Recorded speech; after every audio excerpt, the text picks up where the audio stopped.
Good evening, everybody, and welcome to this special 4th of July segment of Into the Night with Shawn Kelly.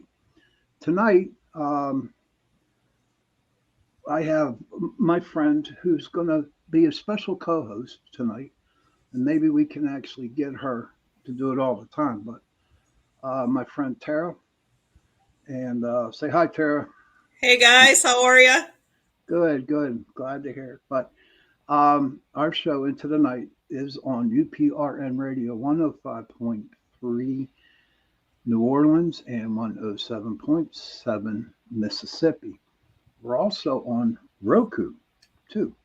So I'm glad whoever joined in tonight. We're going to have, a real good show tonight. And I'm all excited about it. It is so dang hot where I'm at right now in my attic in my office that I'm sweating. So I got a towel to wipe the sweat off. So, you know, if you see a towel, I'm wiping sweat off. But today is the 4th of July. And 247 years ago today, the people agreed to the Declaration of Independence.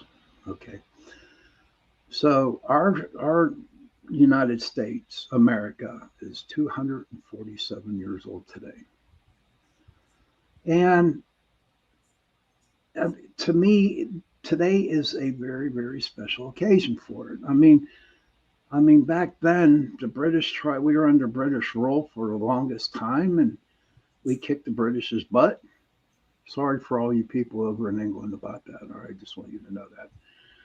And then it just seems like 200 and what 44 years ago, up to date, it just seems like people in our own um, government is trying to kind of like declare war on us, So it's not like, and it just like we are in the state of a lot of not so many happy times. But I just want to, know that this is a big day for us to be independent, and what we have gone through for so long. It just seems like every 10, 20 years, what happens, we always go through something different. But the American people, we stay strong, and I mean, literally, all the stuff that has happened to us for a long, long, long, long time, we stood strong, and we're continue to go. Everyone's probably out having hot dogs, hamburgers, friends over, going to go and watch the fireworks tonight. Well, that's the reason why I came on at 7 o'clock tonight, is because at 9:35, I live in Dormont, Pennsylvania, and our fireworks go off.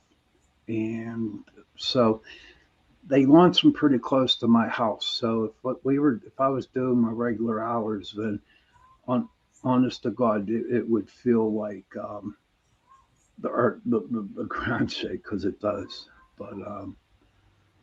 But Tara, how's your 4th of July? What's your theory, or what do you feel about the 4th of July? So, coming from a huge military family and the fact that my parents were in the Great Depression and different things like that, I was raised that it was a really important day. That, not only on special holidays do you thank a veteran, you thank a veteran every time you see one. Um, Numerous times I've brought people to tears, especially Vietnam vets, because I always shake their hands and I thank them and I say God bless them and thank you for your service. And if somebody says, well, it wasn't anything, I say, well, it's because of you that I can sleep at night and that I have the freedoms that I have. This year it has a little bit more of a meaning to me because your little buddy and my son is a Marine this year, and it didn't feel right this year though. And even he said that, even on base, he thought it would be more. And Hmm. it's just I don't know, it doesn't feel celebratory, if that makes any sense.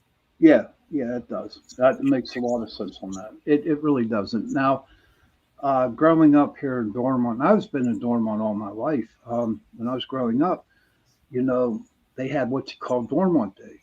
Hey, Hmm. Squatch man, good to see you, pal. Thank you for stopping in. Um, but we used, I mean, Dormont was so huge on the Fourth of July.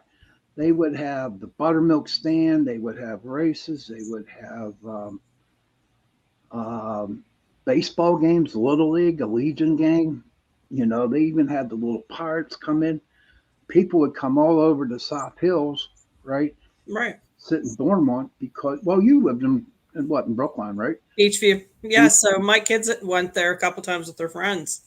You know, so, and it's like you wake up in the morning to a 21 gun salute.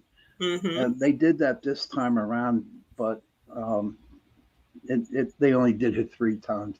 But woke my butt up. Hey, Tony, how are you, buddy? Good to see you. Thank you for coming on, bud.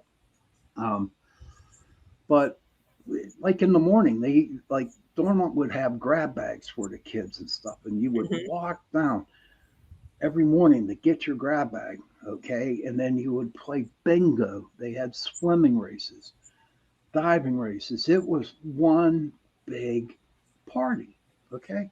Yeah. And this year, me and my brother went out to breakfast because, you know, we were off today. We didn't see nobody walking down the street. Yeah. We didn't see hardly any flags out.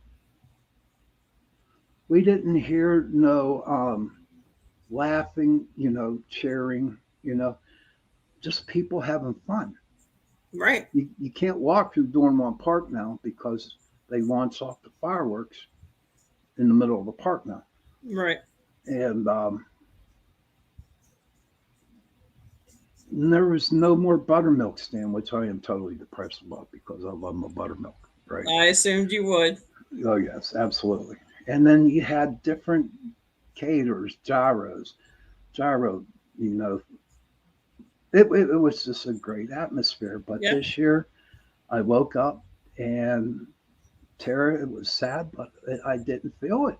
Yeah. I Yeah. didn't I mean, feel it. even here in Butler, like I never heard when there was going to be a parade, if they were going to have fireworks in town. I mean, they always have them at the fair, and 9 times out of 10, the Clarks play on, you know, the 4th of July. I'm not sure who is this year, but like, even, so there was a guy at Eaton Park today because we had the breakfast buffet. We went out and, he said, to the waitress, do you know if we're having fireworks or a parade today? Because we haven't heard anything.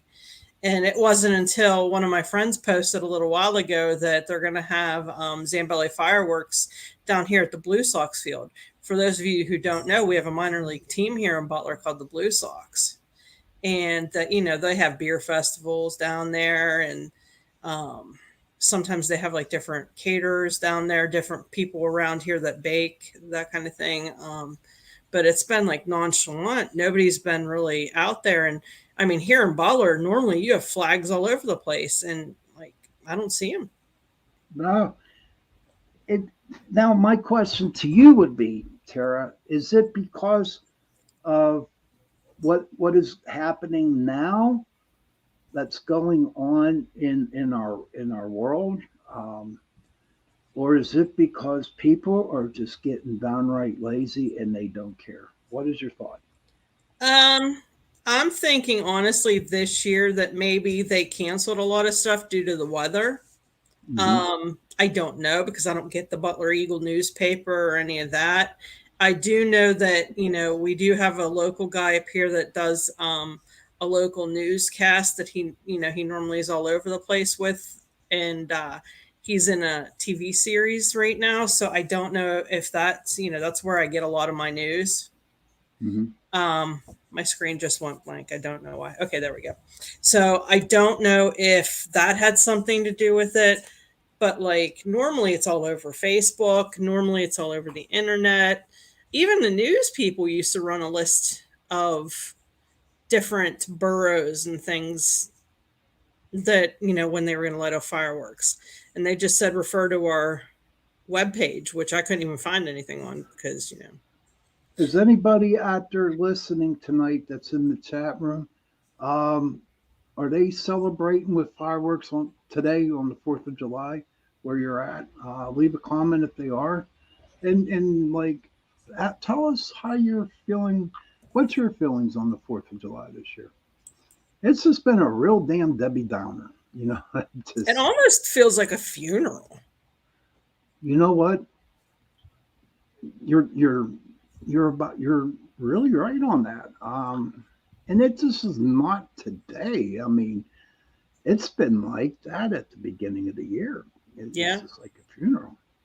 And this is like this is the time where you're with your family, you're out there swimming and lighting off fireworks, firecrackers, whatever you got, you know. But it's just not happening this year. It's like really sad, to be honest with you. It is. You know, it's just been this whole year has just been a flux, a chaos. I don't know anybody who right now doesn't feel it. Even people that, you know, don't have sensitivities. You know, so many people are getting random weird diseases. People are just dying out of nowhere, fighting for no reason. Like everybody I know has something weird going on in their family. But you know what? It is what it is. Right. Okay, it is what it is, and I guess that's where the word acceptance comes in because we have to accept the fact that this stuff is happening. And but after today, there's going to be we got 364 more days to take care of all that. I really don't like talking about the government and stuff like that because this is really like a paranormal, abnormal show. You know what I mean? Right. About the different things. But I really had to bring this up tonight.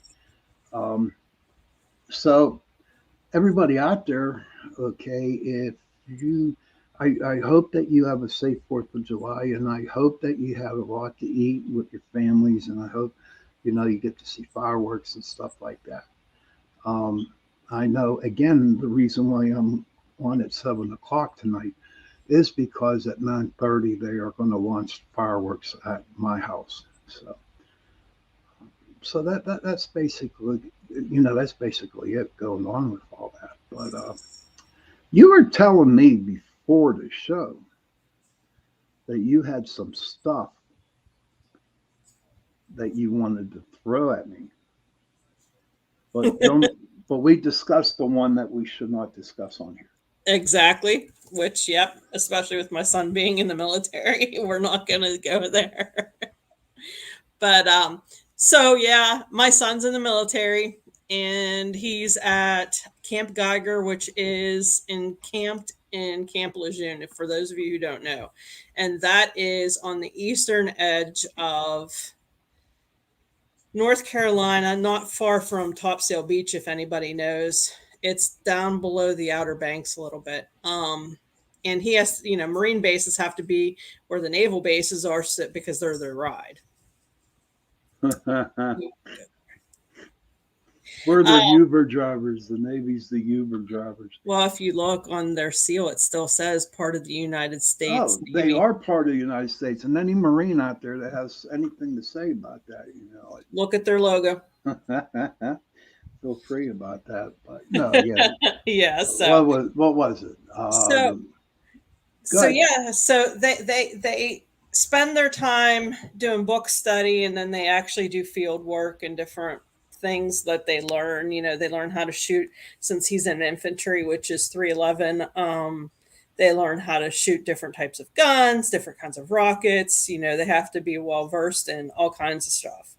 And obviously, they can't do that on base. So they go out in the middle of the woods where how they have it set up is literally you have this little tiny city, and then all around it is all of this like huge forest. And that's basically the base. So, you know, there's signs everywhere saying, you know, caution, don't hike here, live ammunition when lights flashing, that kind of stuff. So I'm sure you're familiar with that kind of thing for you. Oh, yeah. But like when he first got there and they went out into the field for the first time, they actually had toilets, and they kind of switch off platoon wise, where they have to dig trenches for outhouses and things. So their first one, you know their corporal says, "Hey guys, I need you guys to get around the fire. I got to talk to you. I want you guys to use the buddy system because we're in North Carolina. There's cryptids here, and Bigfoot and different things, and basically dead on, not joking, telling them this." And my son explains, "Well, I'm a paranormal investigator. Shawn Kelly is my mentor." He's like, "I've been on numerous things. I've seen the Windy Boys. Um, my mom's Native American. He hasn't laid out his spades yet. He is going to at graduation. I'll tell you more about that off camera. But so he couldn't believe it. The corporal was freaking out, thinking it was awesome. So he took John to all the platoons to talk to their instructors to explain to them, what he's seen in the woods, what he's done on paranormal investigations, what he experienced at DeMarco's restaurant, you, me, PPS, that kind of thing. So um, later on, that he was like, they called him, what the heck did they call him? And I forget what they had a nickname for him too. I don't know if it was Boogeyman Bruecken or something like that. It used to be Broken, but yeah. So the next week they go out. They're not in a real nice, they don't have a latrine. They have to dig trenches, and there's like the shed that they all pee by because they're all guys, and his corporal's like, "Brecken," he's like, "Are you going to be okay?" He's like, "Yeah, I'm just walking over there to use the latrine." He's like, "Nothing's going to scare me. I'm cool. I got my gun because they have to go everywhere with their rifle." And he looks up and he sees boots. He looks up a little bit further and he sees camo. And he's like thinking, and he's like, "That camo's old, like Vietnam old." And he Mm-hmm. starts looking up, and the Marine has no face. So he's like, "Dude, just here going to the bathroom. Got all the respect in the world for you. If you have any messages, feel free to talk to me. I'm cool with you." He's like, "I see you. I respect you. Thank you for being here." And he walks away. And his corporal's like, "Brecken, come here a minute." He's like, "Yeah, sir." He said, "Who are you just peeing on?" He's like, "No one, sir." And John, these guys Yeah. don't, but there's a lot of swearing in the whole thing with the corporal and everything. And John's like, "There was nobody there, sir." And he's like, "Brecken, if you don't tell me right now who that was, you're going to be in trouble." He said, "Sir, do you really want to know that answer?"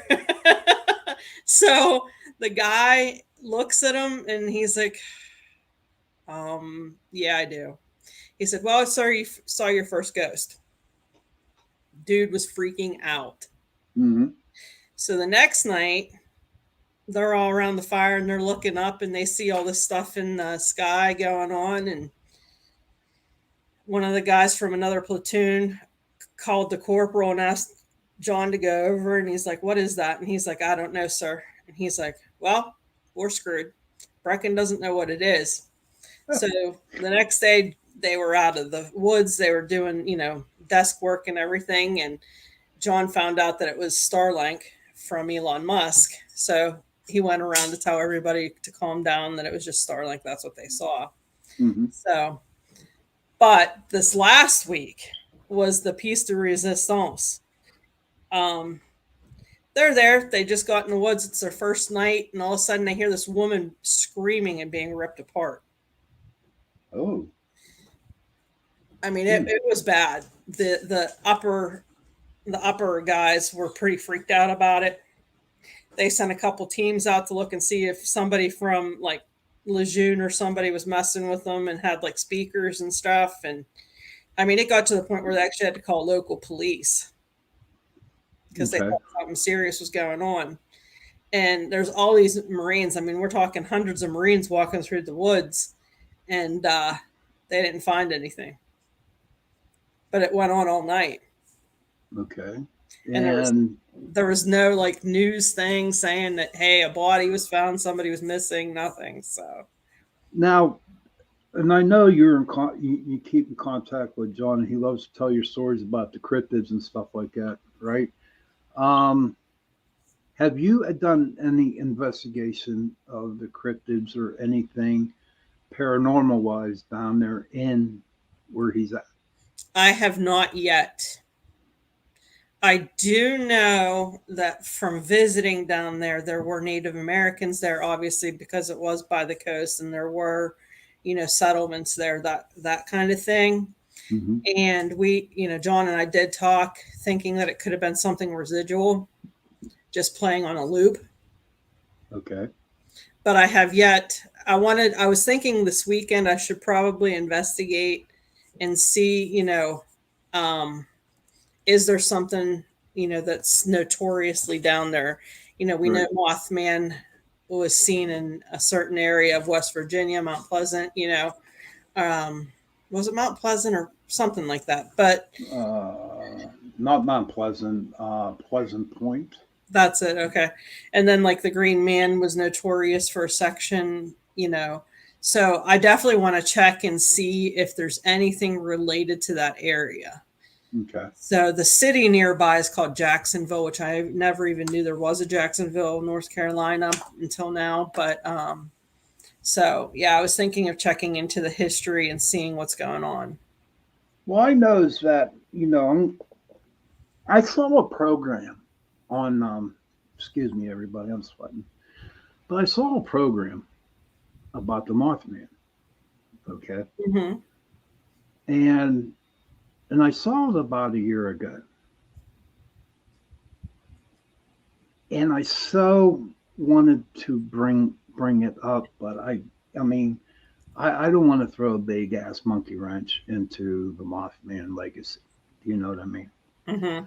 But from what I saw, okay, was that at the time that the Mothman was seen, okay, there was a lot of shady stuff going around down there.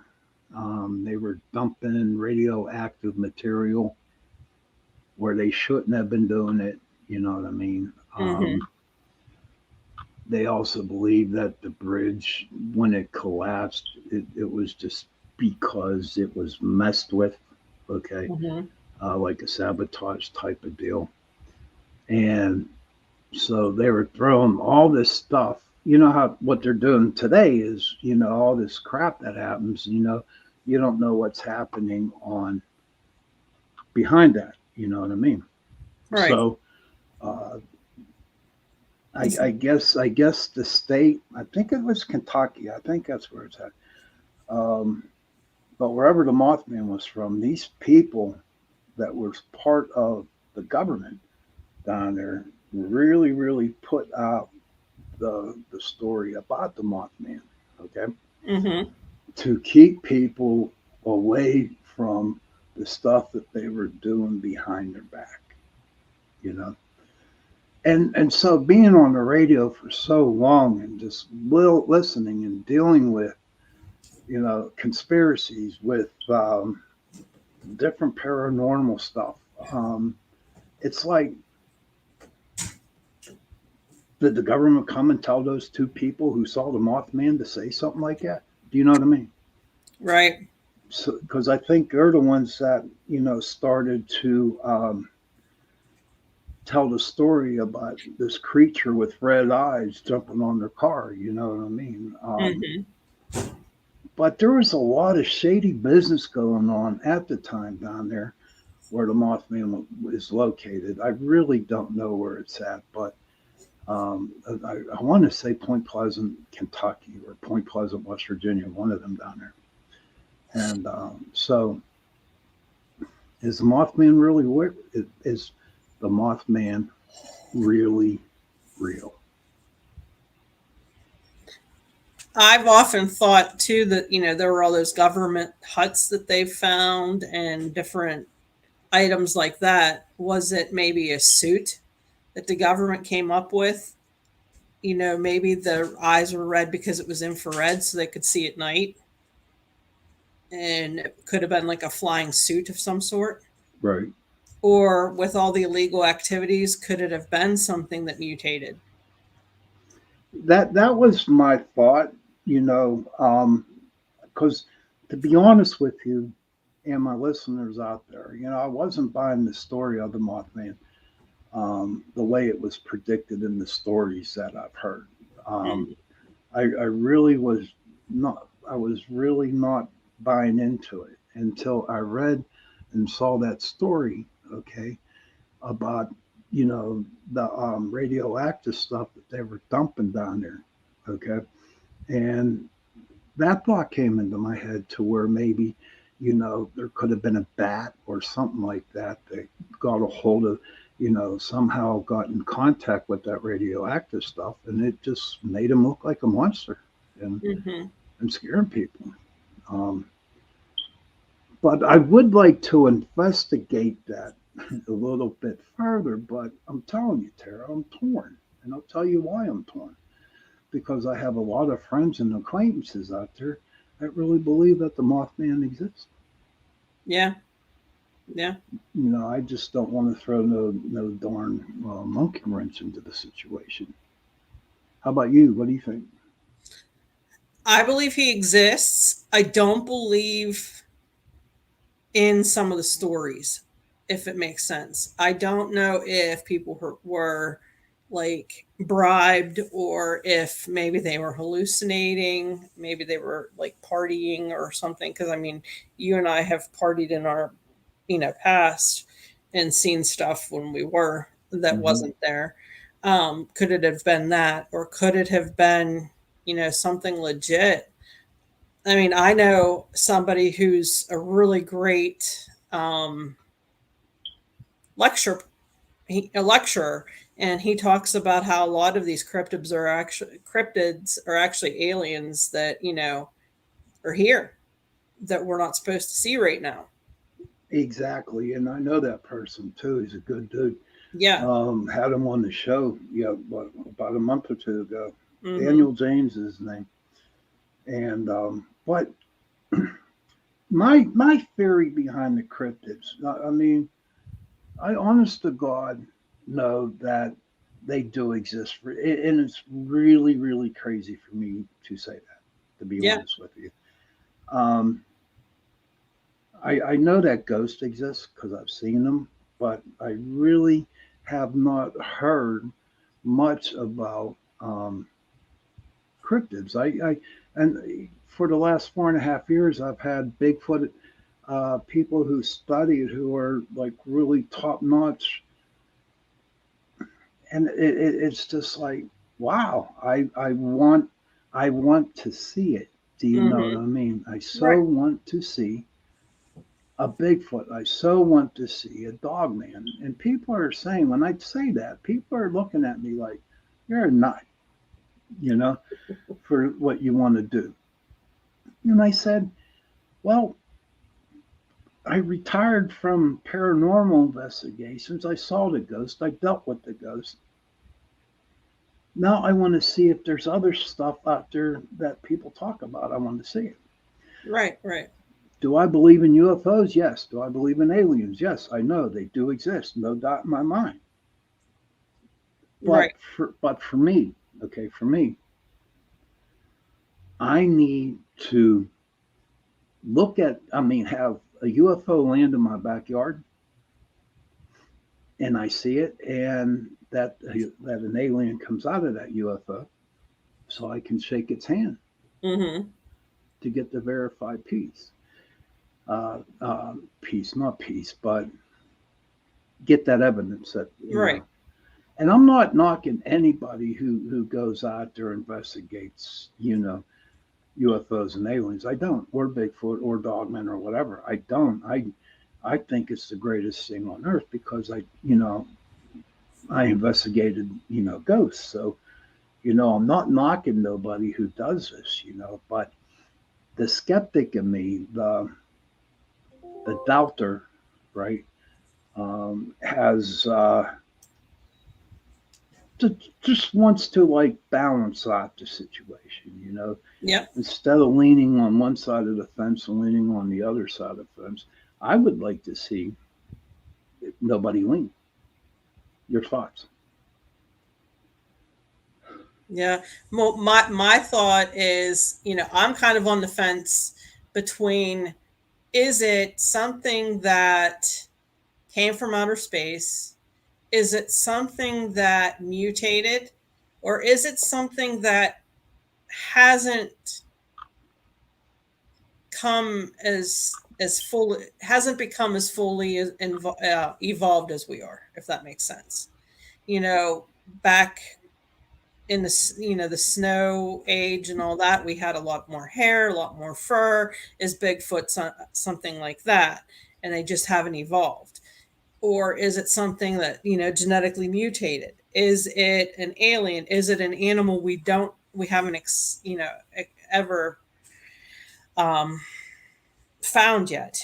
Just like, I mean, the big story for me, I remember when I was a kid, was they thought manatees were extinct, Mm-hmm. and they found them in Florida. Okay. And could it be something like that?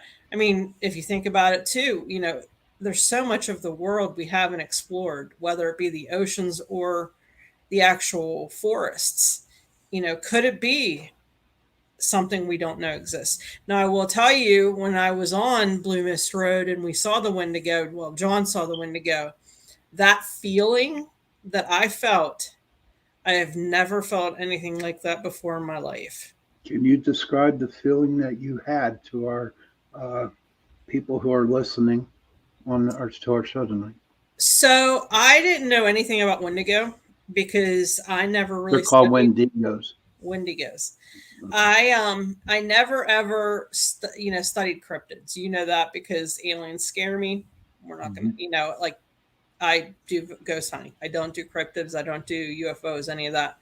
So we we were there, and we went to where the house was said to be, where the man had murdered his family, and it was said that he put them in their septic tank or whatever and ate them, which is basically what Wendigo did. They were natives that started to become cannibals and became evil and trapped souls that way. Um, but that night, we were out there. It was one of my team's that I used to have birthday, and we were out there to celebrate her birthday and do an investigation. And it just got really cold really quick, and the hair on my arms, my spidey senses, as you and I always call it, were like on my neck. And I told everybody we need to leave, and we heard what sounded like either like coyotes howling. Now, growing up where I did, it wasn't a coyote. It was a noise I've never heard before. Okay. And just then, my son turned white as a sheet and screamed, "Let's effing go!" And he normally doesn't talk to me like that. Right. Um, and I said, "Why?" And he said, "Mom, we need to go now." So we left and we walked fast, and he kept looking behind us. So he basically walked backwards the whole way. And people started feeling something, everybody in the group started to feel something different, but it was all evil kind of feeling. Mm-hmm. Even the non-believers that were in my group were starting to feel weird stuff. A lot of them had nightmares that night, in fact. So we get home, and John starts looking stuff up because he explained to me what he saw. And what he saw were like two 7-foot figures that looked human, except the head was like his deer head that he had African mounted, which means, the bugs eat it down to the bone, and Right. it had the antlers. And he said that they were talking. He could understand what they were saying. He knew it was a foreign language, but they said something about "let's get the girl," and they were going to go after his girlfriend because she was the most open. She's Right. very sensitive and doesn't know how to control it yet. You know, you and I have worked over 15 years to keep my sensitivities kind of in control a little bit more, but she hasn't started that yet. Mm. But the pure evil I felt, I've never felt that before. Never. That okay. So you told me this story about the Wendigo a while back, and I know from what I've learned about Blue Mist Road that before it became North Park, right? Hmm. It was one big farm. Now back down that road, okay, there was a lot of Ku Klux Klan action that happened back there. In fact, they do have the actual hanging tree back there. Um, so it wasn't Native American land. So if I'm not mistaken, the Wendigo comes from a Native American Hmm. situation. So why would what would your thought be? How I think that it might have been something else besides a Wendigo or Wendigo. Don't get me wrong, I'm not Doc and John. Right. I mean, I'm not. But to me, there's nothing around in that area that would make any sense that a Wendigo was there. Well, it could also be somebody who practiced some type of dark magic Okay. and wore that kind of mask. Okay. It could be that Klansmen wore that kind of stuff to scare people. You know what? I don't know because I never really investigated, or really researched about the Ku Klux Klan. Yeah. But no, you are a practicing witch, correct? Yes. Okay. So, are there ceremonies out there where witches or warlocks wear types of masks like that?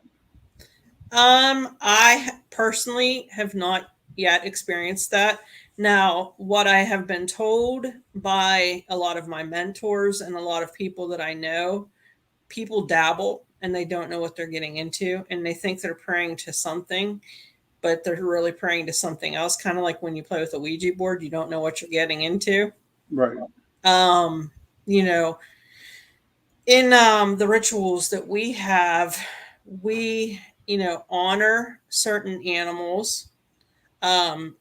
Sometimes we'll make like a steak and put that out for a god or goddess. And, we honor the animal sacrifice too. It's not just, hey, we're going to slice our wrists and put our blood in this and give it to whatever. That's not what we do. We honor all the gods and goddesses that we talk to. We don't wear anything weird like that. I mean, Not there e- may be a not even during not even during ceremonies. not yet. No, no, we haven't. We haven't. We had a Lilith ritual not too long ago, and we all just got together and just meditated and prayed, and gave her offerings. Like some people brought alcohol, some people brought incense.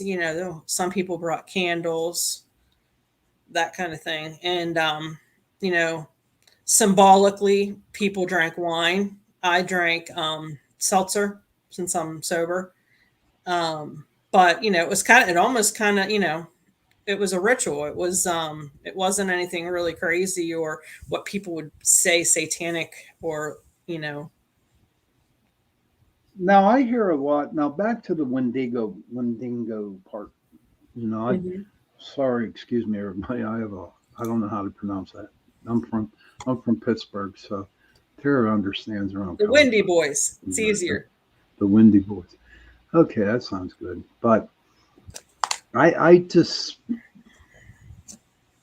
just can't see.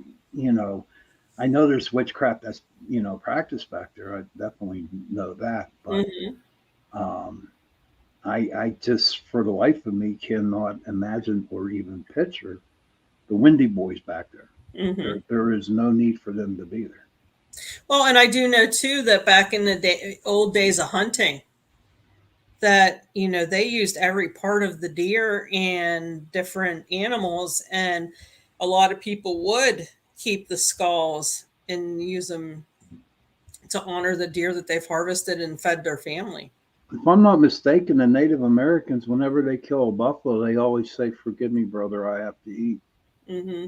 Or and then after they kill it, they take the heart out. So and they eat the heart right away because does that not give them the energy of the buffalo that they have Hmm. just taken?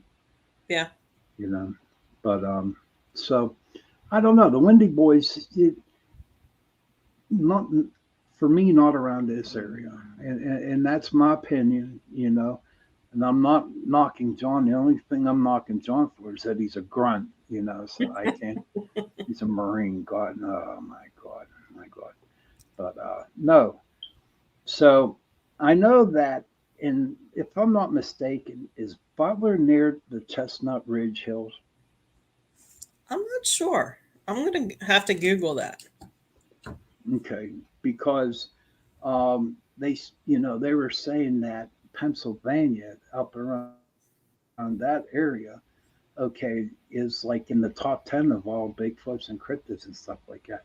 And Pennsylvania, I know down in Greene County. You ever been down to Greene County? Yes. Oh my God, that's just like being in the state of Washington because there's just so many trees and not enough roads and houses down there. But have you? What do you think about? What do you think attracts cryptids or Bigfoot, whatever, to Pennsylvania? I think honestly, curiosity. I think um we have a lot of wooded area that hasn't been taken over, if that makes sense. Like we have a heavily wooded state. Washington, I think the weather's just really crappy. I mean, it rains. It's one of the less, sunniest places.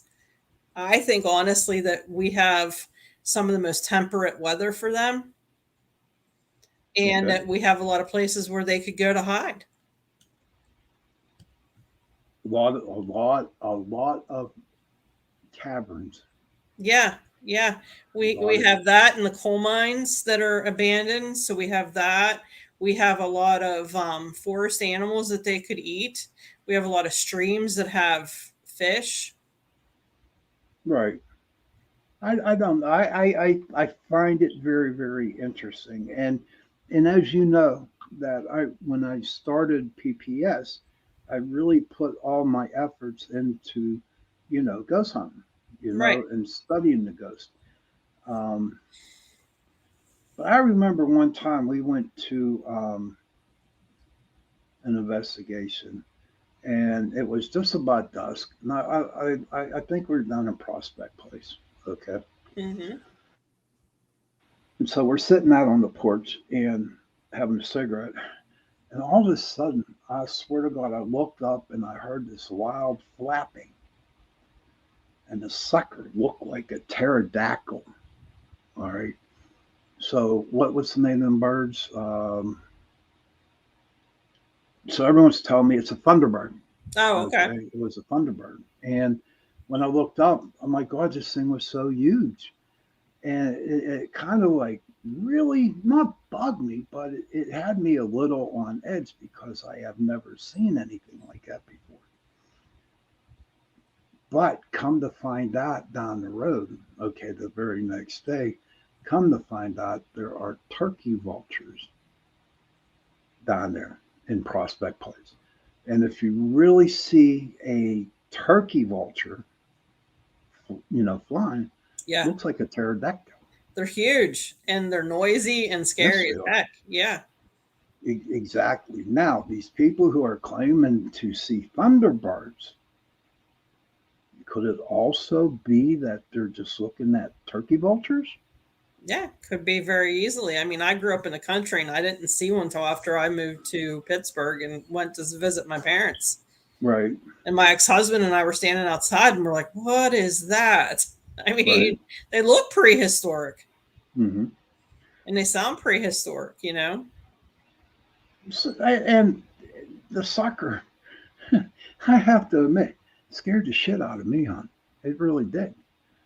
But my ex girlfriend, Doreen, she was outside her house, and honest to God, she saw, you know, what was turkey vulture, right? Mm-hmm. But it wasn't a turkey vulture. Hi, Mm. Pam. Welcome. Good to see you, Pam. Thank you for coming in. Um, but the salted turkey, but that one was actually a thunderbird because around where she was, there's no turkey vultures happening like that. Okay. You know, what are we talking tonight about, Pam? We were talking at the beginning about the 4th of July. I'll bring this up so Tara can see what she's saying. Um, then we're talking about her son, who's a Marine, who's down there around North Carolina. Pam says, Tara, how are you? Hi, Pam. I'm doing well. How are you? Okay. And Frater says that was a Thunderbird. Hey, Frater, good to see you. Nice to see you, Freighter. But and then so we're just talking about um, different types of thing. What we talked a little bit about the Mothman and how Thank you, Sebastian. Thank you for saying that. Appreciate it. We were talking a little bit about the Mothman. I'm thinking it's just a cover-up story in order to protect all the bad things that was happening down there. But I keep telling people I want them to know that I'm not knocking it. If you believe in um, the Mothman, my God, go for it. But I have other ideas about it. But I have a lot of friends who really get into it. You know what I mean? And I just don't want to step on their toes and be ignorant about it. So I Mm-hmm. usually will keep it to myself. And then we just got done talking about the Thunderbirds. And okay, Freighter Crow says it's the Jersey Devil in a different area. Ah, true. And I've had a couple guests on who, oh, this was a while back, who actually that's all they do. That's their life's work is to go after the Jersey Devil. Mm-hmm. But my question is to everybody out there, where do they come up with the names? I mean, I think Thunderbird dates back to the Native Americans, Yep. right? But how did Bigfoot get his Bigfoot name? How did I mean? And look, there's a lot of other people that believe that the Dogman, okay, tall, lanky, dog face, skinny, is almost like a werewolf. Mm-hmm. So I've it's a even heard people think that they're hounds from hell. oh no, no, no, no, no, No, I'm no, just saying no, that I've heard no, no, people no, no, talk about that, right, no, but as I was taught a long time ago, respect somebody's beliefs, oh keep my yeah, mouth quiet. okay, so all right, I'll give you that one, but you know, I'm you not saying know, I agreed. I ran into a couple of them myself, so they're not something that you want to mess around with. But um, and even though I know you are scared about aliens and stuff like that, but if you had the opportunity to go out and find a Bigfoot, would you go? Actually, I've actually changed my tune since hearing Daniel talk. Okay, So I actually have really gotten excited about that recently. okay. Oh. The Jersey Devil got the name because it believed that it was a child born disformed and of the devil to a witch or whoring woman. Okay, Prater. I was wondering if that's the one. Thank you, Okay. Prater, for that. Thank you. Yep, yep. And he says she raised it away from people, and as he got bigger, he took over the Pine Barrens. And the Pine Barrens are interesting. it, you know how they have the Bermuda Triangle? Mm-hmm. They got the Pine Barrens. That's like a big triangle too. Nice. You know, so we had a guy on who wrote a book on that, and I wish I had remember his name, but I mean that's like on my bucket list to go into the Pine Barrens and just check out all, you know, the paranormal that's happening, all um, not theology. I can't come up with the name. Um, you know, all the different stories behind it. Okay. Yeah, the legend, the lore, all that. Yeah, It, exactly. it makes me wonder what's going to happen in East Palestine. That's a good question. That is a real good question. And not so much in East Palestine. How about the other train derailments that they had? Oh yeah, there's so many. You Look know, at Yellowstone. Nobody's talking about that. no, they it just. But you're right about East Palestine. All that crap that went into the river. Are they still allowing that to? I mean, is it still bad down there? I'm not sure. From what I've understood, some people are saying yes, and the government's saying no. Okay, so Yeah, really they're at a standstill down there, huh? right, right. But Frater said that the Pine Barrens are very spooky and disorienting at night, so that's believable because he doesn't half-ass anything or make stuff up. So right, right. Um, oh, and Frater, I haven't heard from anybody yet on that investigation I was telling you about. So when I get some more information on her, then we'll go from there. Um, so what, Tara? We're coming up on the first hour of the show. How are you enjoying being on here so far? I like it. Yeah, we Okay, have a good rapport, buddy. you're welcome, Frater.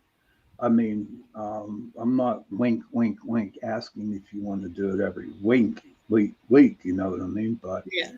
um, I don't know. It makes life a lot easier on me, and it really does, to be honest with you. Um, so as we finish this hour of the show, okay, we got another hour coming up. Do you have any ideas of guests we can bring on? What kind of topics that you would like to share? And before Tara answers that, anybody out there who is listening to the show or is in the chat room right now, you know, please give us some suggestions and we can write them down. If you have any questions or if you're afraid to talk into the chat room, you know, feel free to get a hold of me at the Pittsburgh Paranormal Society Facebook page. Okay, Tara, what about you? You know, I'm turning it over to you on that one. Sure. I have some members of my, I would say, coven or, you know, family, as I call them, that I would like to maybe bring on. We have one. I don't know if she'd want to do it or not, but she's really good at seeing spirits and helping them, you know, go where they need to go. Mm-hmm. So, but she's very shy. So, Okay. and then I do have another friend, Stacy, that's been real anxious to tell her story too. So, Okay. her Are husband was on Frater's show not too long ago. are they are they interested or are they nervous at coming on? I know Stacy's been wanting to come on and tell her story. I don't Okay. even know her story, but we're pretty good friends. Okay, we can get her next week if she wants to come on. But what other like? Do you want to talk? I mean, how does UFOs and I know that you're really into the covenant. I know you're really into the witches and stuff. But I'd like to expand our show into different types of topics. Heck yeah.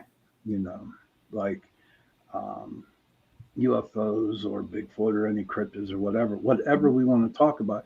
Because when I first started this show, Into the Night, it was an hour long, and basically I just said what was on my mind, you Right. know, and I, you know, and it worked. It worked for a long time. But we're in this new time slot, and I got a good sponsor now, so I have to kind of keep it on the up and up. Right. What would you say in your own feelings would be something not to put on the show. What'd you say? I'm sorry, you broke up. What do you think we should not bring up on the show? Politics. Okay, good job. Frater goes, talk about how belly buttons are just where the gods tie our skin bags after they are done blowing us up with the universal agent. That's a big one for me to comprehend, my friend. That's a little way out there for me, I but love him, man. he's great. Well, He's it great. scares me because he's the first person I've met that has a lot of the same beliefs as me. So, like, it was kind of weird. So, but yeah, he's become a mentor. He's amazing. Like I said, Daniel's got me interested in aliens, which is a miracle in itself. And of Right. course, obviously, my sister Natasha, she's amazing too. She's a great mentor and the OG. Uh huh. Okay. Who? The OG. You, Oh, you're but making me blush. Gary, happy 4th to you too, sir. Thank you. Um, again, everybody, I am on at 7 o'clock tonight because here in Dormont, Pennsylvania, where I live, our fireworks are going off at 9:35 tonight. And if I was used doing my regular schedule, then we wouldn't have a show because when the fireworks go off, the house shakes because we're so close to where they're being launched at.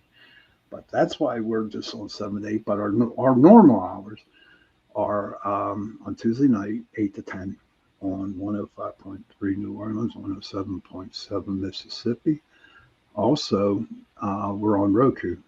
And it's interesting. Now, I know that some of, the shows, my shows, Sensation, uh, we're showing up on Roku. So that's really, really interesting that it happened. And it just feels good. Oh my God, is it hot? Is it hot where you're at, Tara? oh yeah, yeah. I moved down from my altar room Mm-hmm. down to my dining room, which you've been in. So I have at least a ceiling fan. An altar room. I never heard of such a thing. What's an altar room? What's your altar room? Can you explain? So, well, it's kind of half an office, half an altar room, and it's where I have an altar to my gods and goddesses and the saints that I work with because light and dark no difference. And I keep a lot of my gems and candles and things you've given me through the years. And in fact, I have your sigil that I got you there so that I can bless it. Um, I have my table and chair set from Hawk's Nest up there. So I have a little bit of everything. But a lot of people have an altar room where they actually have an altar and that's where they pray and do their circles and do their magic. And what kind of magic do you guys do in these circles in your altar room? All depends on who does what. I mean, how do you go by? Do you like wake up in the morning and say, "Hey, I'm going to put this type of spell on this person," and you just go and do it? I mean, or is it somehow that you're during the day it just comes over you and say, "Hey, I need to put a spell on someone because blah blah blah this, blah blah blah that." How does it come to you in Sure. order to do that spell? Well, first and foremost, everybody's different. Everybody's practice is different. It's unique. For me, every day's ritual is a little bit different. Some days I go and I do have a huge circle in the room and I light candles and I make a connection with the universe and the God I'm working with or the goddess I'm working with. Um, as for putting spells on people, I try not to. I will ask whomever I'm working with at that point in time to watch over somebody, or if I get like the heebie jeebies during the day and I know somebody needs a little extra help, I'll send one of my hawks Hmm.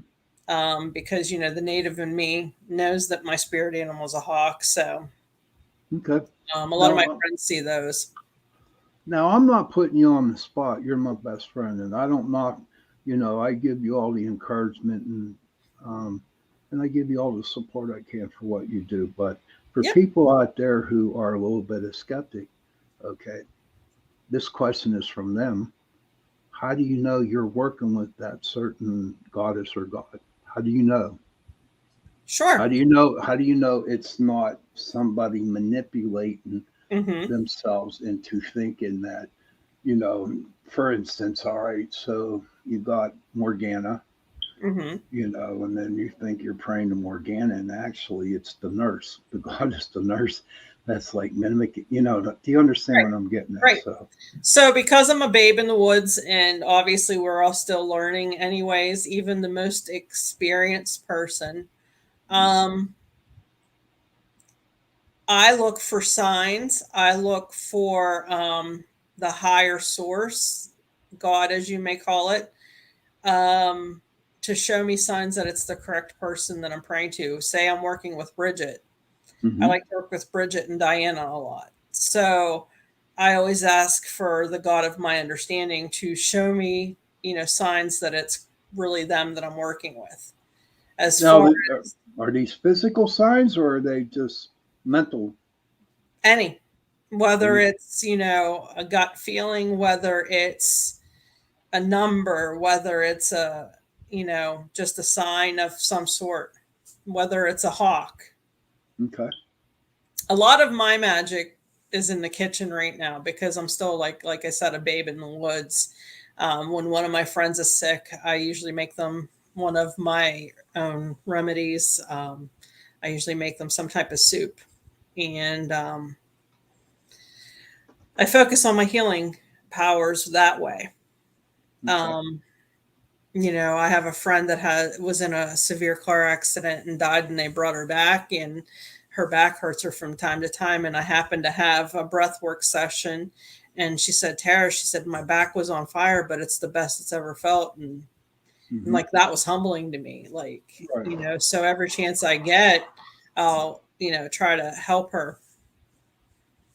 That's cool. Yeah. Okay. Hmm. Now, okay. Now, I want to thank, I got a sponsor I found out today. Carnation is sponsoring the second hour of Into the Night. And I want to thank Carnation from the bottom of my heart for, you know, sponsoring me. You know, it just makes me feel good that, you know, that you are. And I won't let you down. Now, come the second hour. So we were talking about things that would into the woods. Yeah. What is your what what do you think? Do you believe there are fairy gnomes, um, leprechauns, all kinds of mystical creatures out there? Natasha's going to kick my ass. um, So in our little coven, we have a saying not to mess with the fairies or the Right, fae. and I agree But with that 100%. but I do believe they exist, and I do believe, like, different leprechauns things. They may not be what historically has happened. They, like I said, they may be a type of cryptid. They may be an animal we've never, a human being we've never seen, an alien we don't know of. We just don't know. Okay, But I know so many people that have seen them. okay, I mean, we're talking like legitimate people, like psychotherapists, psychologists, not like somebody, in a hospital. okay. Here we go. So I'm coming at you. So why are you really seriously hesitant on what you want to say about the fairies and the gnomes and the leprechauns? Well, You no, it's you just broke up. You're breaking up like, well, he's going to kill me, and then, well, I do believe, and then you well, the thing is, hesitate. there are certain things you shouldn't mess with because the fae can get really pissy, and if you disrespect them, then they can be pretty harsh. They really can. And it's just one of those Understandable. things, honor them as best you can. I mean, I even have a fairy garden, but I don't mess with it. I don't disrespect it. I don't desecrate it. I don't, if it looks messed up because like a stray cat messed it up, I fix it, that kind of thing. But yeah, so it's one of those things. It's not my specialty. Everybody, we could all be in the same group, know each other for 500 years, but my specialty is this, your specialty is that. Just like you're the warrior, I'm the healer Hmm. in our little group. So like somebody may, I know friends that do love the Fae. I just don't mess with them because I personally don't want to. I don't know enough about them to do something with them because it could be deemed disrespectful, just like a foreign person. I don't know a lot about people from Germany. I do know a lot about people from France because I studied it. So, Hmm. like, there are different mannerisms that could disrespect them, and then they could get pissed and do something. So that's why I kind of not, I don't hang with them. Basically, you're afraid of them, right? No, No, nope, but you don't hang with them. nope. I don't know. There's some deep troubling situations. Might have to put you under hypnosis and stuff to find out what the hell's up with that. But yes, do I believe in fairies? I sure do. Yeah, Okay, I have seen them.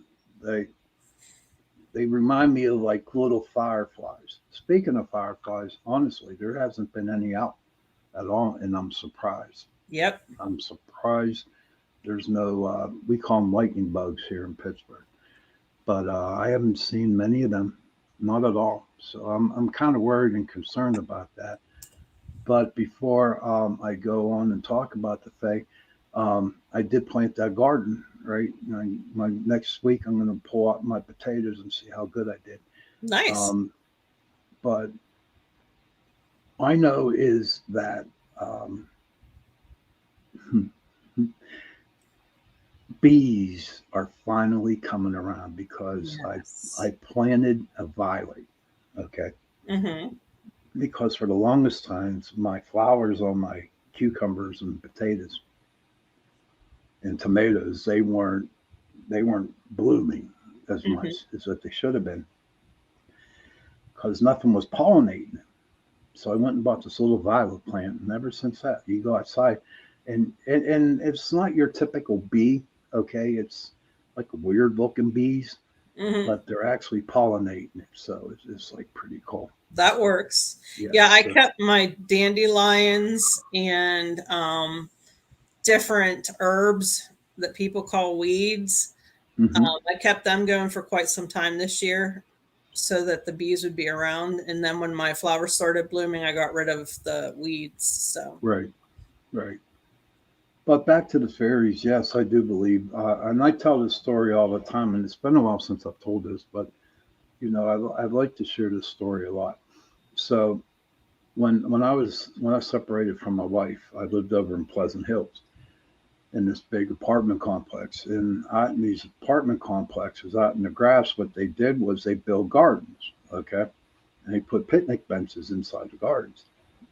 Um, so one night, me and Paul, he was like about 7 or 8 years old. We went out to the garden. We sat on the bench, and then Paul said, "Dad, look at all them little lights. Look at all them little lights floating around there.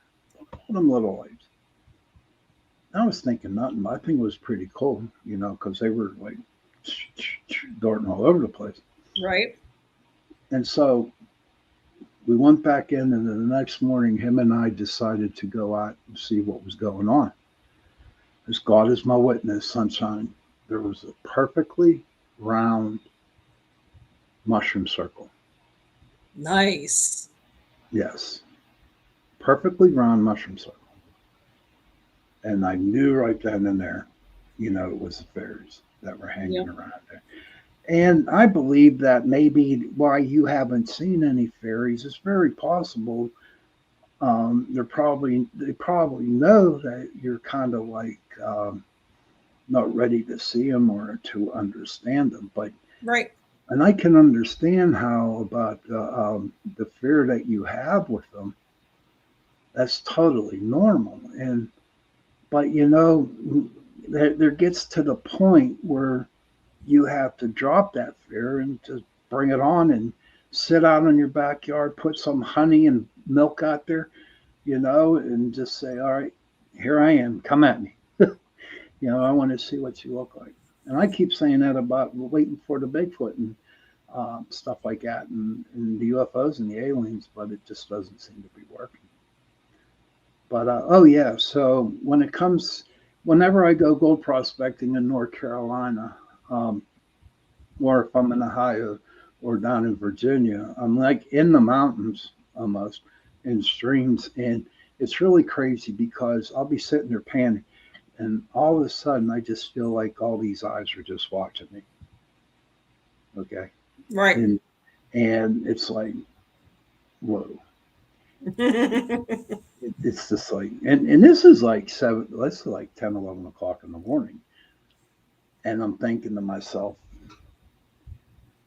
I don't think I'd come out here at night. You know what I mean? It was right because, to be honest with you, I'm from Pittsburgh, man. I hate camping. I need a hotel room. That's what I need, and I'm not afraid to say that either. I even And bought see, a truck. I was gonna tell you we need to go someplace and go camping because I have that big tent, and I It was I ain't was just happening. gonna say we need to do it. No, no, because knowing my luck, honest to God, if we went camping, right? Here's my luck. I'll be laying there, and all of a sudden, this big ass grizzly bear just comes and attacks me and eats me all up. That's my biggest fear is a grizzly bear, like attacking the tent. And just like you are with your fairies, that's the Mhm. same way I am with the grizzly bears in the camping. You know what I mean? So it's like, City boy. no, I'm not. Trust me. Does this look like a pretty boy to me? I said city boy, Oh, okay. I and thought you I said, said, and I've told you you're handsome. You're the captain, buddy. oh my gosh. Oh my gosh. Okay, I'll give you that $50 after this show is over with. Okay, sounds good. So, Yep. But I'm anxious. I'm excited because I joined a new paranormal group this year, and I'm a plebe. I'm a newbie with this group, so it'll be neat to see how I learn from them. And we're going to places I've never even heard of, so I'm pretty excited about that, and one that I've been dying to go to. So the one thing that I'm really excited about is we have an investigation over the weekend of my birthday. And I want to mm, know if that has any cosmic ramifications when we go. ah, it to me, I don't think so. I don't know. I don't think so. But the thing is, I'm thinking, how much closer to the veil being at the thinnest could you be than your birthday? But here's my theory on the veil, and I talked about it last week on the show. Mm-hmm. They say around Halloween the veil is really thin. Mm-hmm. All the crap that's going out there in the world right now, that veil has been thin all year round. Mm-hmm. A lot of people are experiencing more, ghosts or experience more paranormal situations that's happening to their house. Well, So and don't forget when my birthday is, though, either. November. Yeah, the beginning of. So, Okay, you know, so I mean, it'll be curious. It's just, will I bring a new energy or give off a different energy? That's something else I want to tap into because I've okay, never investigated on my birthday or near my birthday. okay. But So yeah, the closest I've come is the Halloween investigations that we did in Uniontown. right, right. So tell me a little bit more about this paranormal group that you're joined that you have joined. So Freighter's been actually doing paranormal for a long time now, and he has a group, and he opened it to new members, and he vetted us, and I'm on a trial basis to see how I do. Okay, And his concepts are very different than ours, so it'll be really cool to see his thoughts on things. What I like especially about him is he's like us. He's not into that hokey mokey mumbo jumbo computer stuff that you can manipulate. It's more of personal experience. It's more of meditation. It's more of the K2 meters and cat balls and things that aren't easy for us to manipulate and make it do things. right. So I'm pretty excited about that. And the fact that we're going to a bunch of places I've never been, and several of them I've never even heard of, which I'm pretty excited about. Okay. I You're in good hands with Freighter. I mean, there's no ands, ifs, or buts about it. But Hmm. I mean, now he explained when he was on my show on how his paranormal investigation goes. Okay, Hmm. it's all pretty new to me, and I would like to go out one time with him and just be there as a observer to see how he does it. Do you know what I Hmm. mean? I think it would be a pretty interesting thing to do. Um, but if you're, I always say, if you're happy, okay, and you feel comfortable in the group that you are with or that you are in, then you know what? Awesome. And go Hmm. for it. Well, and it's strange because two of the members that I don't know live in Beachview. And actually, we kind of know each other, but we don't. Our kids went to school together. Okay. And Anna was actually good friends with their nephew. So Okay. it was kind of like one of those synchronicity kind of things. So, Right. and Right. Freighter's in there. Those two are in there. Tosh is in there. Brittany's in there. So I do know some people in there, which is going to be comfortable. And like I said, with me being a newbie, we talked about it. I totally understand if I don't vibe with them and that kind of thing, but I hope I do. So it'll Mhm. just be fascinating to learn from a different technique and a different side than you and I did. Right. Well, don't push it. No, I plan to go in and act like a blank slate, like I don't know anything, because the worst thing you can do is go in and act like a hot shot when you're not. Oh, So I'm yeah. just going to go in there and just act like, like I have always done with drafting. If I start a new drafting job, I forget everything and build up from there. Okay. So, I'm really happy for you. I'm really excited that you're going to go on this new venture. thanks. Maybe you can come back when you come back from one. You can come on the show when you be on the show and talk about your experience with it. Yeah. Yeah. Yeah. I'll probably have a big white streak of hair somewhere, because Don't go die. Just don't wear the black and silver lipstick. That's all you got to do. Just don't wear hey, that. come on now. No, that was gross. That was sick. Hey, that was for John's football team, I though. don't care what it was. It just did not look good on me. Yeah, I know. And I'm like that. I'm happy. I just call it as it is. Of course. But so whenever I did a couple shows on the mystical people, right, the fays, the gnomes, and all that, it's really really interesting how everything started in Ireland. Okay, Hmm. it's amazing how a lot of stuff has started over in Ireland. Okay, I don't have my notes on me, but it was a very, very interesting topic to bring up. That there was, oh my God, there was a queen of who ran all the phase, all the little people, if you want to call them, and they were at war with somebody else. The history is just extremely interesting on it. But what are they called? Okay, yeah. My very first show I did on myself it was about the Tommy Knockers. Okay. Nice. The Tommy Knockers, I had a friend of mine who owns two silver mines up in Montana. Okay. And yeah, I had him on the show. And the Tommy Knockers came over from Cornwall, England.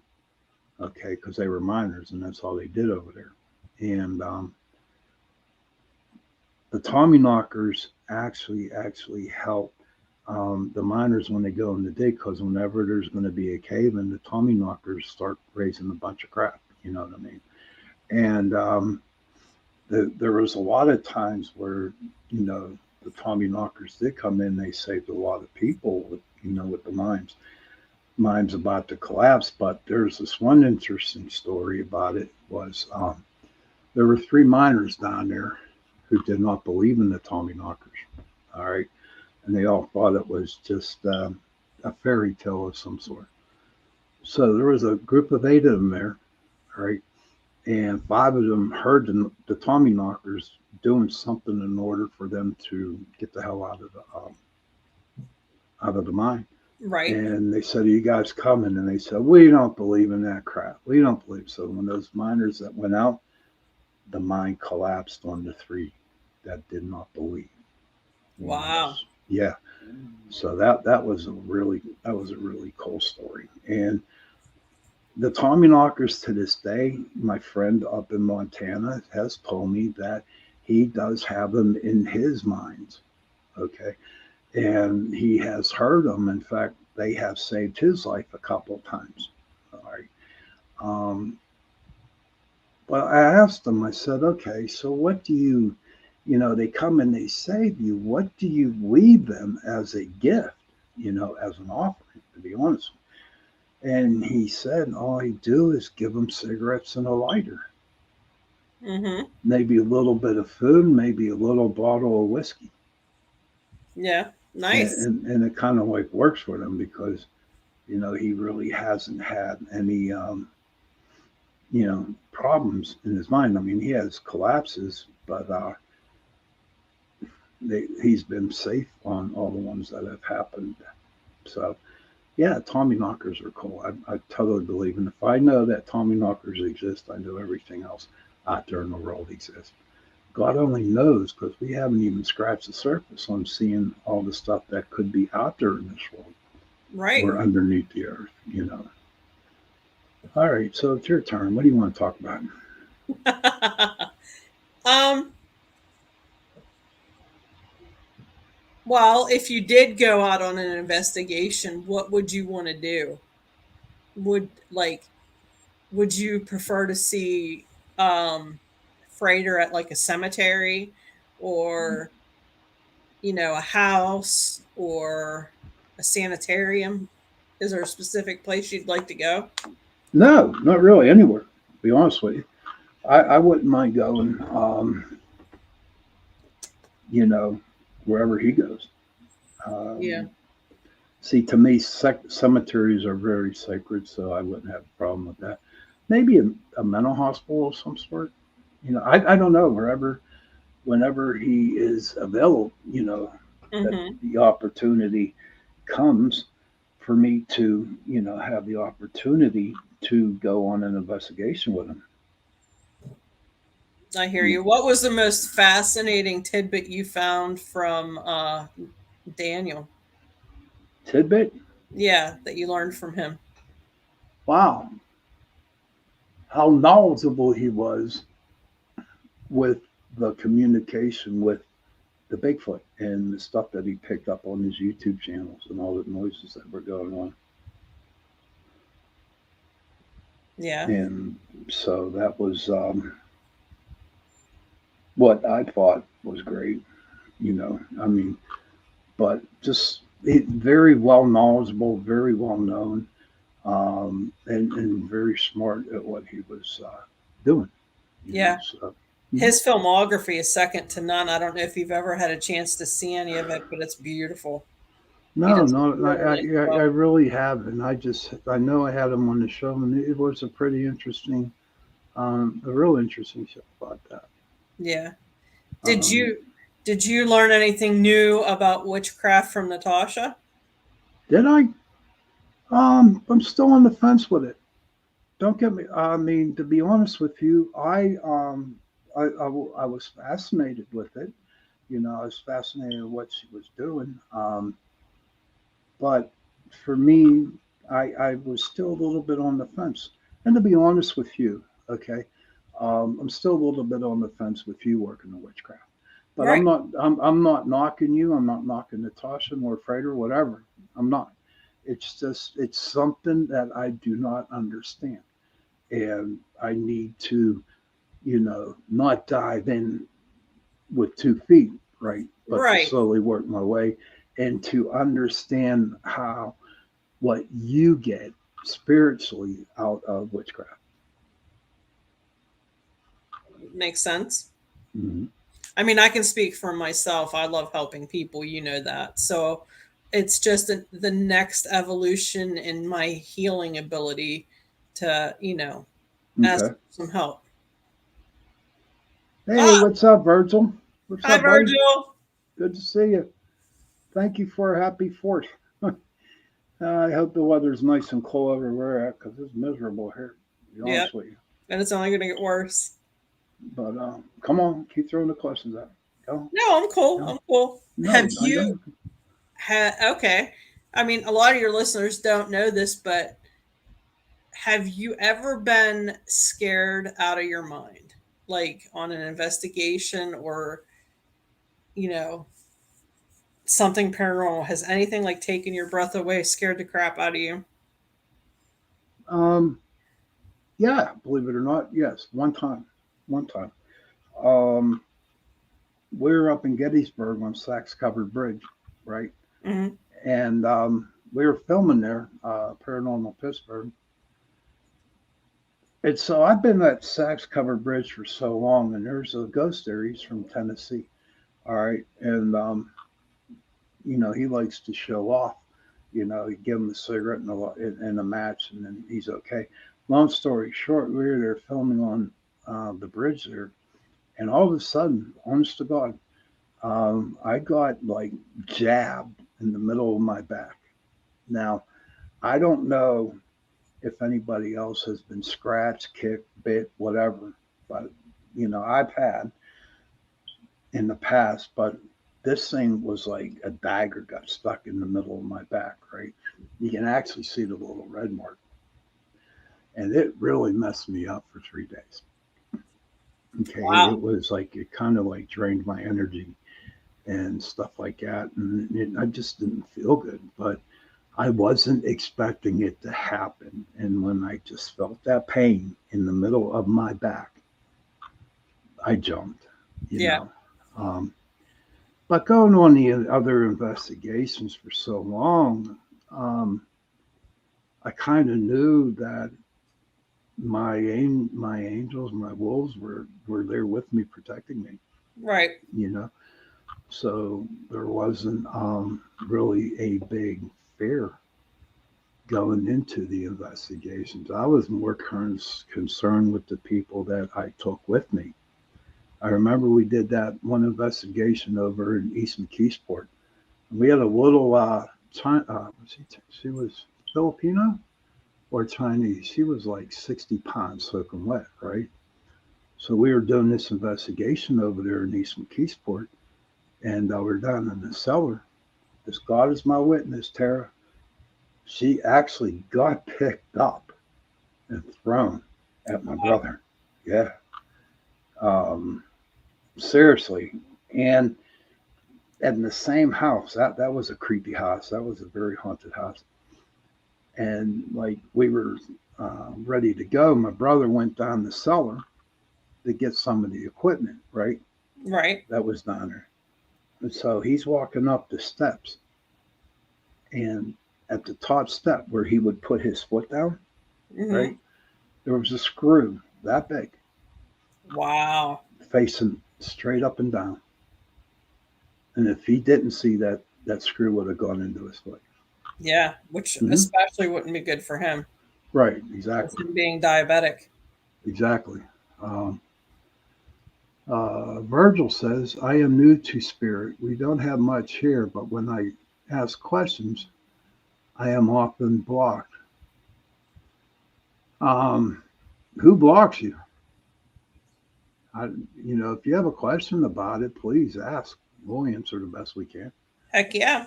That's not a problem. Well, since you brought me on this show and you've explained that, we've been friends for a long time. Yeah. Did you ever tell anybody what made you believe that I had any kind of abilities?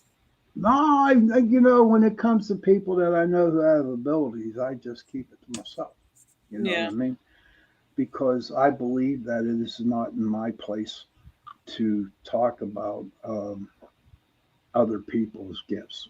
Right. That would be in an invasion of your privacy. Yeah, Um, that's how I feel about people's abilities, ritual, that kind of thing. I can speak to what I do, but what other people do, I'm not there. And then when we do a group ritual, it's kind of like you know, okay, yeah. yeah, but you were you were a CCD teacher. You were into God. You were into Christ. Yeah. I need to ask you this question. I've been dying to ask you, and it's none of my. You don't have to answer this, but what the hell made you flip? Um. So my concept of God has never changed. My concept of God I received for me in high school. Mm-hmm. And I really started to mess with people when I started talking about, my philosophy on God. And it was a combination of science class and watching something on TV that kind of made me connect some dots as to how I feel about who the God of my understanding is. Um, in the Bible, God is everywhere. God is light. We all have pieces of God in us. God never ends, and God's been here from the beginning. So, I'm in physics class and we're talking about energy. Right. And then I start thinking, well, holy shit, to me, God is this big sphere of energy. And the reason I can say that is energy is light, energy is everywhere. When you look at a human being in infrared, what are we? I don't know. Different versions of energy. Like when I look at you in a FLIR camera and you're clearing a house, your Right. energy is different.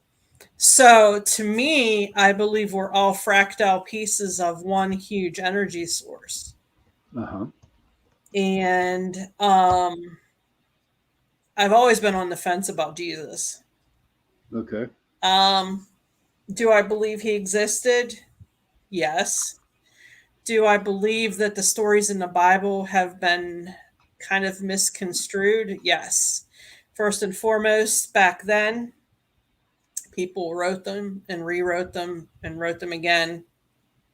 And some didn't speak the language that they were already in. Mm-hmm. Um, you play telephone in school. You could start off with the teacher says hi, and at the end it says my dog has fleas. Right. So I never really believed in worshiping saints. That kind of like was against the Catholic thought process.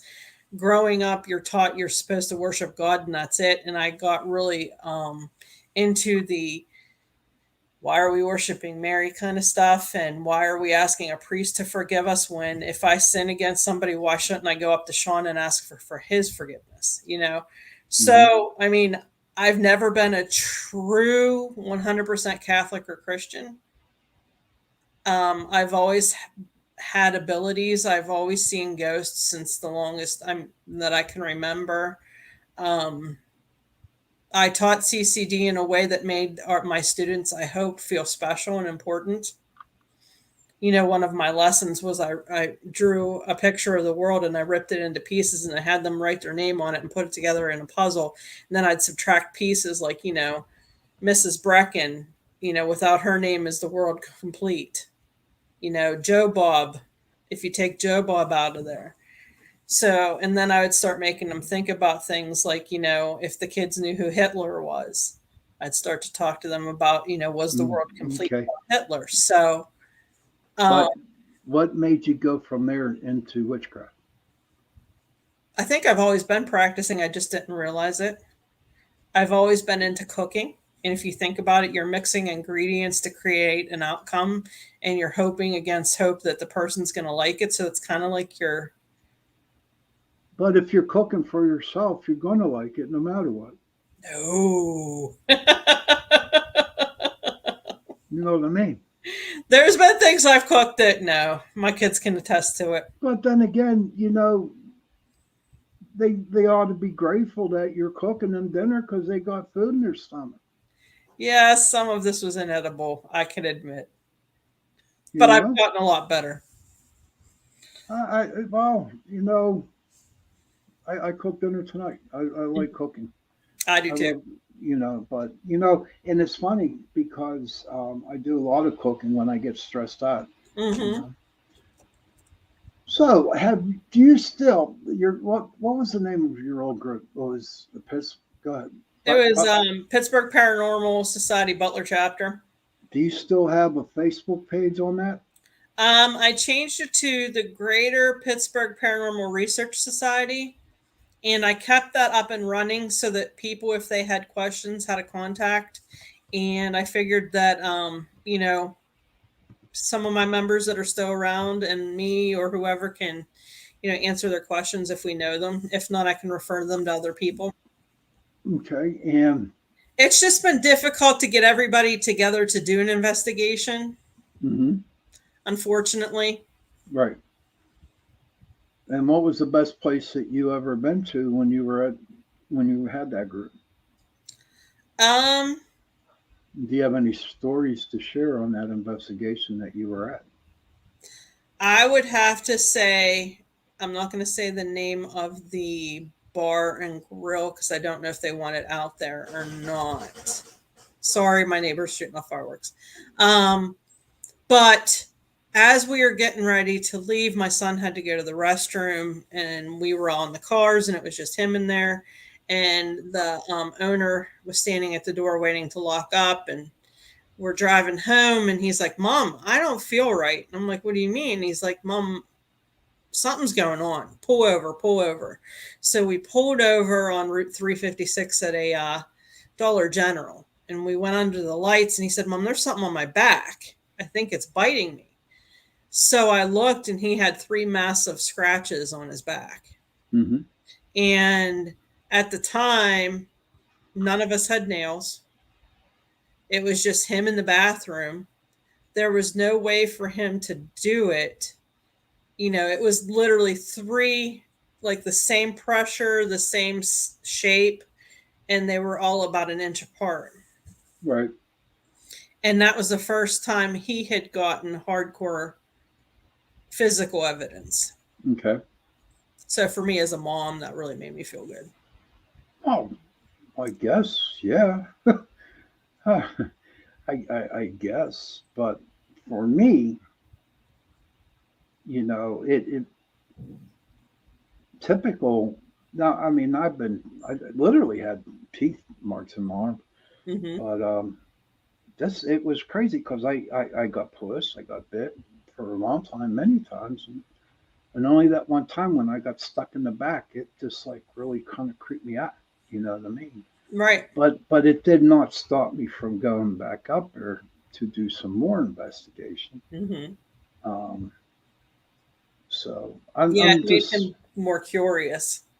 oh, absolutely, absolutely. And right now, with my health, I would have to say that if I needed to go into the woods, I wouldn't go, or I'd only go in 10 foot, 10 yards, 20 yards, whatever, because, and it's not an excuse. I bet you it is, but it isn't. It's what y'all thinking, but it's not. I just have to be safe. You know what I Right. mean? Yeah. Oh, wow. Okay. Let's see what um, Virgil has to say. He has something big here. This is from Virgil Kane. My parents were from Ireland. The fairy mound or fairy woman, Banshee, is a female spirit in Irish folklore who heralds the death of a family member, usually by screaming, wailing, shrieking, or keening. Her name is connected to the mythologically important, what's that word, Tumuli or Ma, Yeah. or Ma, that dot the Irish countryside, which are known as sides, singular Sid, in the Old Irish. Do you have anything similar there, guys? Yes, we do. Yes, we do. Um, not as intense as it is over in Ireland, sir. You know, but the state of Washington, West Virginia, the Appalachians in North Carolina, Virginia, got to be something there. You know, down in Georgia where that Stonehenge, that went down, that kind of went down there. But I'm sure there's some stuff out there in Butler. But you know what? To me, when it comes down to the fairy women, the fairy mounds, the banshees, and stuff like that, honestly, I just relate more to over there in Ireland, you know, and and that's the way I look at it. Because whatever we got over here, I'm sure they're in with the same. They're in the same situation. They're the same fairies. They're the same banshees or whatever. But you know what? It just seems like I'm drawn more into the mystical part of Ireland, you know, and I would like to learn and study a little bit more about that. So, Well, I mean, you can't. I never realized until a couple years ago that I am half Irish. So, you can't get more Irish than my name. But, why? um, I don't know. I've always been drawn to Saint Bridget or Right. Bridget. I mean, even in the witch community, there's a witch named Bridget. Yep. So, she's the same entity. Hmm. Um, but I do have a cousin who dreams about somebody being pregnant, and then for some reason after that, a person in the family dies. So she'll have a dream that some cousin's pregnant and it's like impossible because they're like 80 or 90 years old, Right. but one of our other cousins dies or an aunt or uncle dies or something. But every single time a family member dies, she'll dream about somebody being pregnant. Huh. That's my Now, cousin Jamie. oh, oh. Well, I'd have to pray for her. But speaking of goddesses, when whenever I was working in the metaphysical, when I was working in the spiritual, you know, every year another person was put into my life to learn about gods and goddesses. Hmm. Then there was a year with angels and demons, and then there was but when God and goddesses came up, the person that was introduced to me from spirit, I guess, that's the first person they saw come goddess that they saw was Bridget. And, Hmm. and she actually drew a very, very pretty picture of Bridget, you know. And like it then at the beginning, I really didn't understand the goddesses and stuff like that. Uh, Virgil says Tara is a very Irish name. Yeah, I'm blessed. Yes, she is. That's only in the name, Virgil. That's it. That's a duck. Or here in the States, I might be blessed, like But not the way most people think of it, but anyway. but whenever I really started to read up on the goddesses and what that was taught to me, I never realized that whenever I went to do my cleansings or fighting the other spirits out there, okay, Hmm. um, that Morgana, Morgana Le Fay, she Hmm. was my goddess, Yep. okay, and all hell broke loose in the core of friends that I had. How can you have Morgana? How can you have this? How can you have her? She's mean. She's nasty. She's a goddess of the underworld. I'm like, I have no clue. She was just put in there, you know. And to know that you got Morgana hanging around you a lot, you have a lot of ravens that fly around you. Right. In the last 2, 3 months, that's all that's surrounding me are ravens. Well, and if you think in the okay, so even in physics or in anything, there's always an equal and opposite force, right? So you Okay. can't have light without darkness, and you can't have darkness without light. Right. So, in my thoughts are, if you're working with gods and goddesses that are the light, you should also be working with god and goddesses that are in the dark, Right. because they're, they have to equal out.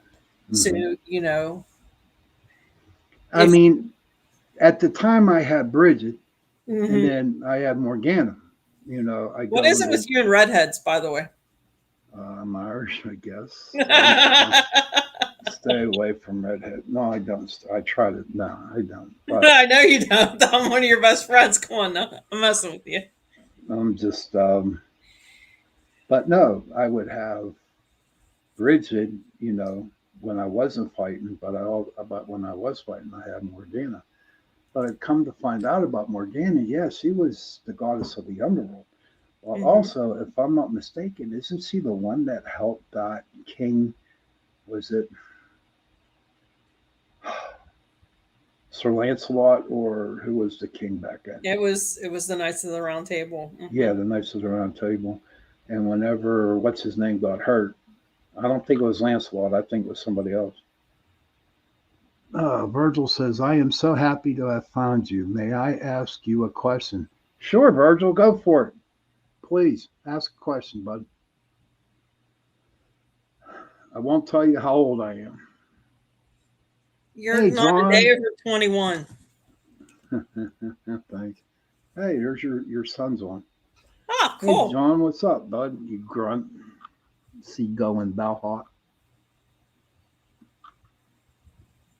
What's he got, Virgil, for us? I'll wait till he. But yeah. So Morgana was with her, and it felt like well, you have Morgana, and you're this big bad dude from the underworld, blah blah blah blah blah blah blah. But it's not how I felt, because when I worked with her, we were on the same plane, you know. Hmm. But it's crazy, through all the learning and all the teaching I have gone through. Okay, um,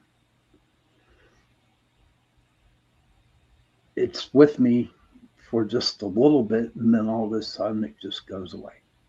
Right. Okay, and never to deal with it ever again, Right. until like right now, realizing that with all the damn ravens falling all over me and stuff like that. Um,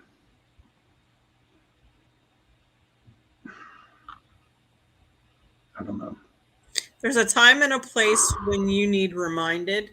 It's not something that you need bombarded with constantly, if that makes sense. Like, it's so crazy. Anytime I went to see a giant eagle, I'd see a hawk. Okay. And it was usually something you or I had to talk to each other about that was important. But I don't see them all Yeah, the time. I haven't seen any in a very long time. But here is Virgil's question. Oh, good. Virgil's question is, my main area of interest is astrophysics. What has always fascinated me is the block universe theory, that all reality, including the future, exists now, kind of like destiny. Your death has already happened. Your time card hasn't got you car hasn't got you there yet.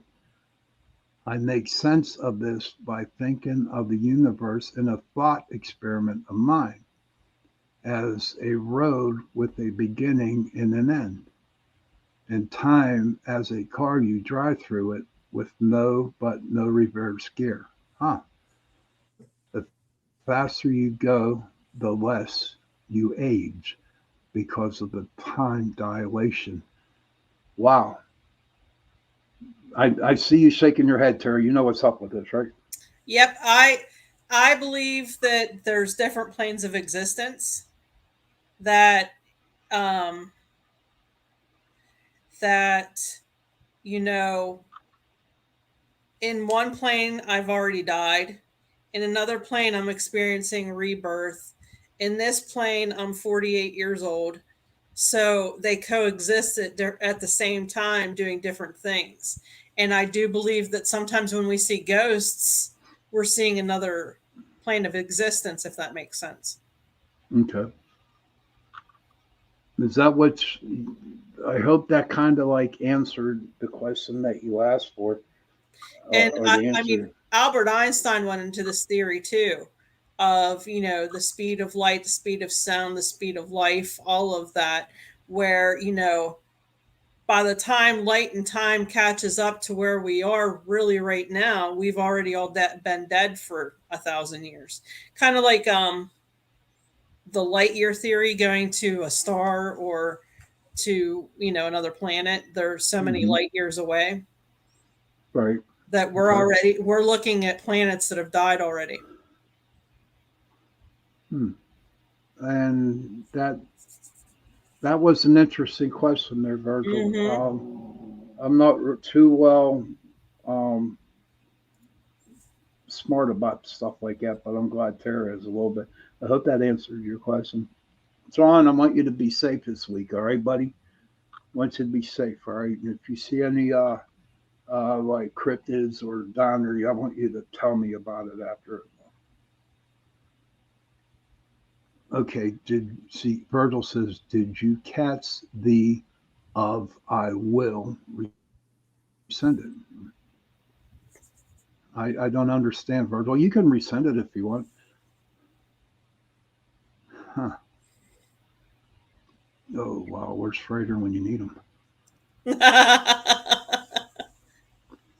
I'm not knocking you, Virgil, but I really totally don't understand because, if I would tell you an answer, I would be lying to you because I he's really don't understand that. he's baby steps in this realm. Yeah, when it comes to that. Yeah. But if you can come on next week, Virgil, I'll try to have somebody on that could, answer that for you. We're not ignoring you. We're really happy that you do come to the shows, but this question that you gave me, buddy, is Beyond our education. yes, I don't understand how to answer that for you, and we are being totally honest with you. John says if you go to a distant star and look at Earth, you can, in theory, see dinosaurs depending how far the star is. That's interesting. We got to get you on here, John. And we'll pick your brain. You know. But it is 8:52 in the evening. There's about what 35 minutes, and then the fireworks are going to go off. But we have a couple more minutes, Tara. What's going on with you? Well, right now I'm reading about 10 books at a time because I can't read just one. So I'm learning about a couple different religions, and I'm just kind of trying to grow my practice. How about you? Uh, just going through the motions. Tomorrow I have a doctor's appointment with my PCP, and I'll get more information on what's going on.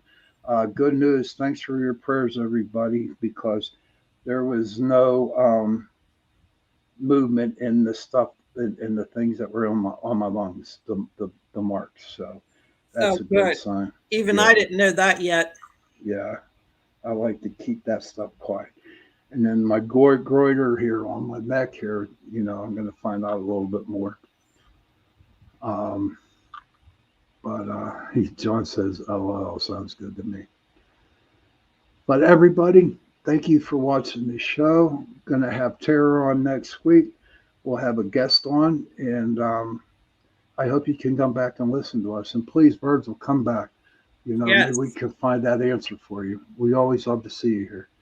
Uh, and Stephen Murray and everybody, just thank you for showing up tonight. Uh, and I usually say this after, getting close to the end of the show. Um, Virgil says, I appreciate that my question was, do we get visited by ghosts from the future? Oh, okay. Um, hmm. Okay. I'm running out of breath and I'm hot. I believe so. I believe that spirits from the future can come see us because they've probably evolved more than we have. That's very possible, true. But it's about my mother was from Castle Bar County, Mayo. Oh, God, Sebastian, we might be related too, dude. Oh, that would be cool. Castle Bar. I'm writing that down. I have some second, third cousins going on here. You know that. Nice. Yeah. Castle Bar, Mayo. All right. Listen, everybody, it was a good show tonight. Tara, thank you for being on. I'm glad that you're going to Always. come on next week. Children, please, whatever you do, if you can, please go to your parents, give them a hug, and tell them that you love them. And parents, please go to your children, give them a hug, and tell them that you love them. If you don't have any family, if you don't have no parents, if you don't have any children, please, please, please find somebody that you can tell them that you love them. Sebastian says it's been a great show. Thank you. Thank you for showing up. Thanks Thank so you. much. And just give somebody a hug and tell them that you love them. And on that note, have a safe 4th of July. Enjoy your fireworks. Please stay safe. And we'll see you next Sunday. Talk to you later. Bye. Bye, everyone. We'll gotta get this going here. There.